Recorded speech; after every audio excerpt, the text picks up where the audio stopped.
Hello guys, মাম্মাম কুটু ব্লগে তোমাদের আরেকবার ওয়েলকাম জানাই। এই এখনই অফিস থেকে ফিরলাম, ফিরে কুটুকে নিয়ে এসেছি একটু বাগানে ঘুরতে। এই কান্নাকাটি করছে, একটু ঘুরতে যাব মাম্মাম, তাই একটু নিয়ে এলাম ঘুরতে। আমি আসার সাথে সাথে বেরিয়ে পড়েছে।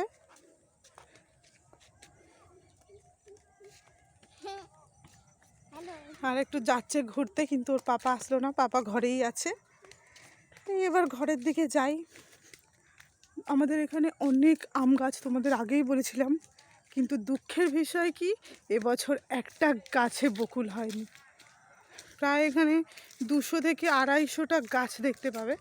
আগের বছরে যেমন প্রচণ্ড পরিমাণে আম হয়েছিল, কিন্তু এবছরে কিছুই হয়নি বলতে গেলে। বকুল তো ধরেইনি গাছগুলোতে, এত গাছ কিন্তু একটা গাছেও বকুল হয়নি। এই যে দৌড়ে দৌড়ে পালাচ্ছে, আমি দাঁড়াতে বলেছি দাঁড়াচ্ছে না, তার আগেই দৌড়াচ্ছে। মাম্মাম দাঁড়াও। তো সন্ধে হয়ে গেছে, এই ঘরে যাই, এবারে আমার গোপালকে সেবা দিতে হবে। আবার আসবো আর একটা ব্লগ নিয়ে, ততক্ষণের জন্য টাটা।